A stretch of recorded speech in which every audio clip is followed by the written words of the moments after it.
आज हम लोग वास्तविक संख्या यानी रियल नंबर के बारे में जानेंगे।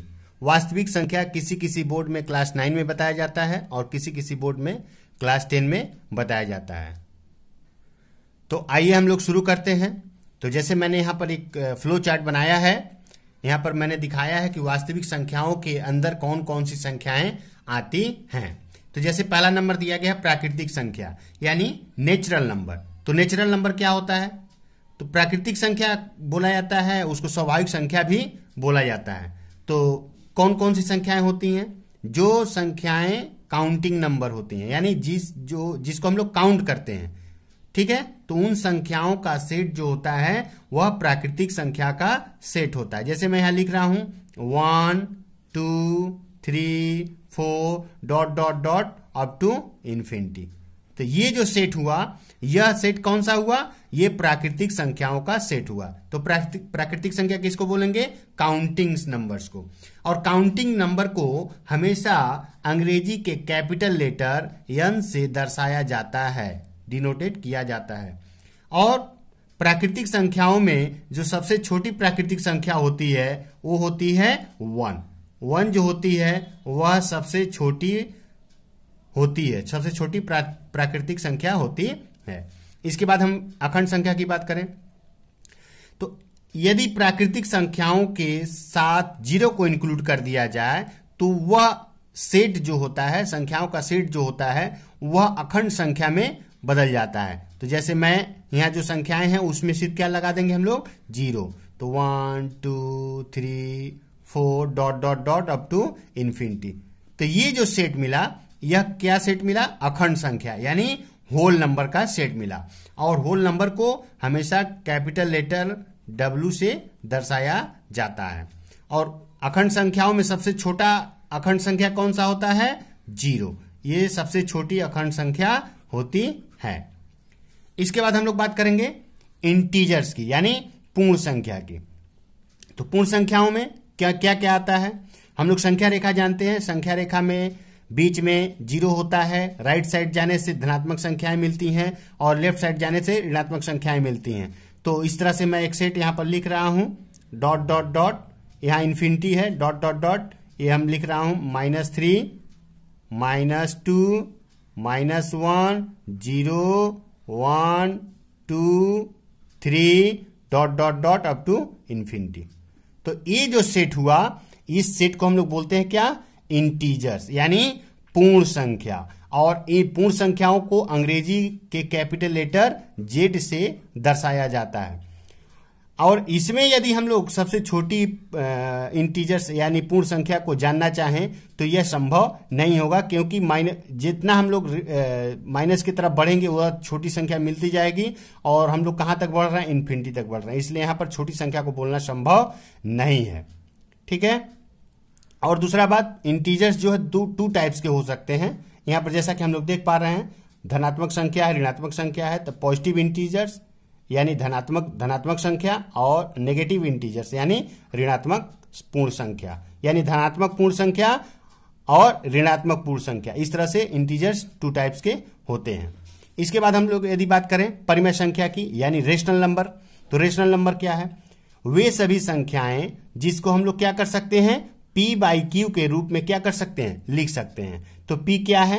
P एक पूर्ण संख्या है। ये क्या है? एक पूर्ण संख्या है। और Q भी क्या है? एक पूर्ण संख्या है। और दूसरा बात, Q नॉट इक्वल्स टू 0 होना चाहिए, यानी जिन संख्याओं को P/Q के रूप में लिखा जा सकता हो उन्हें हम लोग परिमेय संख्या यानी रेशनल नंबर बोलते हैं, ठीक है। तो जैसे मैं यहां पर लिख रहा हूं एग्जाम्पल 0/2, यह एक रेशनल नंबर है। कैसे? ये पूर्ण संख्याओं का सेट है, तो 0 इसमें आ रहा है, ये भी पूर्ण संख्या है, और 2 भी आ रहा है, इसलिए 0/2 यह एक परिमेय संख्या हुआ। इसके बाद हम बात करते हैं -1/3, ठीक है। तो -1 भी पूर्ण संख्या है यानी इंटीजर्स है, और 3 भी पूर्ण संख्या इंटीजर्स है। इसके बाद यदि हम बात करें 0.1 की, तो यह क्या एक परिमेय संख्या है। 0.1 को हम लोग क्या लिख सकते हैं? दशमलव हटाएंगे तो नीचे 10 लिखना पड़ेगा, क्योंकि दशमलव के बाद एक अंक है, तो 2 अंक होता है, 100 होता है, तो यहाँ एक ही अंक है।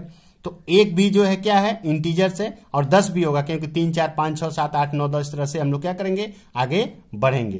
तो ये भी एक पूर्ण संख्या परिमेय संख्या है। इसके बाद यदि हम बात करें √4 की, तो √4 क्या एक परिमेय संख्या है क्योंकि √4 को हम क्या लिख सकते हैं, √4 को 2 लिख सकते हैं क्योंकि 4 का वर्गमूल 2 होता है, और 2 को हम लोग क्या लिख सकते हैं 2/1। 2 एक पूर्ण संख्या है, 2 एक पूर्ण संख्या है और 1 भी एक पूर्ण संख्या है। ठीक है। अच्छा, दूसरी बात यहां पर जो Q ≠ = 0 बोला गया है, यानी P का मान, P तो पूर्ण संख्या होनी चाहिए, Q भी पूर्ण संख्या होनी चाहिए एक्सेप्ट 0, यानी नीचे 0 कभी भी नहीं आना चाहिए। तो वो सभी संख्याएं क्या होंगी, परिमेय संख्याएं होंगी। अब हम बात करते हैं अपरिमेय संख्याओं की। अपरिमेय संख्या क्या होती है? अच्छा, परिमेय संख्याओं को हमेशा कैपिटल लेटर Q से दर्शाया जाता है। इसके बाद हम बात करते हैं अपरिमेय संख्या की। ये क्या है?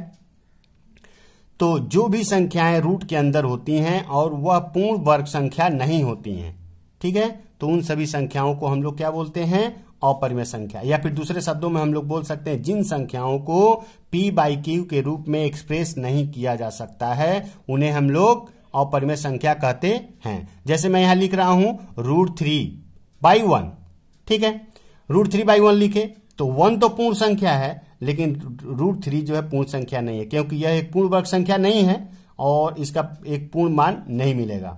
ठीक है, तो इसलिए यह एक अपरिमेय संख्या है। इसी तरह से √5 यह भी क्या है, एक अपरिमेय संख्या है। √2 भी एक क्या है, अपरिमेय संख्या है। और क्या क्या अपरिमेय संख्या होती है, पाई, ई, ये सभी क्या होती हैं, अपरिमेय संख्याएं होती हैं। इसके बाद अपरिमेय संख्याओं में जैसे मैं यहां पर एग्जांपल लिख रहा हूं 0.1, 0, 11, 0, 111, ... यानी ये नॉन टर्मिनेटिंग डेसिमल नंबर है। हम लोग देख पा रहे हैं 1 हुआ, फिर 0 हुआ, फिर 11 हो गया, फिर 0 हुआ, फिर 111 होगा, फिर 0 होगा, फिर 1 4 टाइम्स आएगा। ऐसे करते करते ये चलता रहेगा, कभी भी ये कटेगा नहीं। तो इस तरह के नंबर्स को भी हम लोग अपरिमेय संख्या बोलते हैं। और ये सभी संख्याओं का समूह क्या कहलाता है, रियल नंबर्स। और रियल नंबर्स को अंग्रेजी के कैपिटल लेटर R से दर्शाया जाता है। अब यहां पर हम लोग समतुल्य परिमेय संख्या की बात करेंगे, यानी इक्विवेलेंट रेशनल नंबर। अब जैसे मैं यहां पर एक रेशनल नंबर लिख रहा हूं 1/2, यह एक रेशनल नंबर है, तो इसका समतुल्य रेशनल नंबर क्या होगा, मैं लिख दिया 2/4, क्योंकि अगर 2 से काटेंगे तो 1/2 ही मिलेगा। तो ये 2/4 क्या हुआ, समतुल्य परिमेय संख्या हुआ, यानी इक्विवेलेंट रेशनल नंबर होगा। इस तरह से हम लोग बहुत सारी संख्याओं को लिख सकते हैं, 3/6 लिख सकते हैं, या 4/8 लिख सकते हैं, या फिर 5/10 लिख सकते हैं। तो 1/2 के इक्विवेलेंट में ये सभी संख्याएं 2/4, 3/6, 4/8, 5/10, क्योंकि सबको काटने से 1/2 ही आएगा। तो इन सभी संख्याओं को समतुल्य परिमेय संख्या, किसका, 1/2 का समतुल्य परिमेय संख्याएं ये सभी संख्याएं हैं। तो ऐसे हम लोग एक्सप्रेस कर सकते हैं। तो ये इस तरह से हम लोग इक्विवेलेंट रेशनल नंबर को एक्सप्रेस करते हैं। अच्छा, एक बात और हम लोग देखेंगे, 1/2 मैंने लिखा है, यह एक परिमेय संख्या है।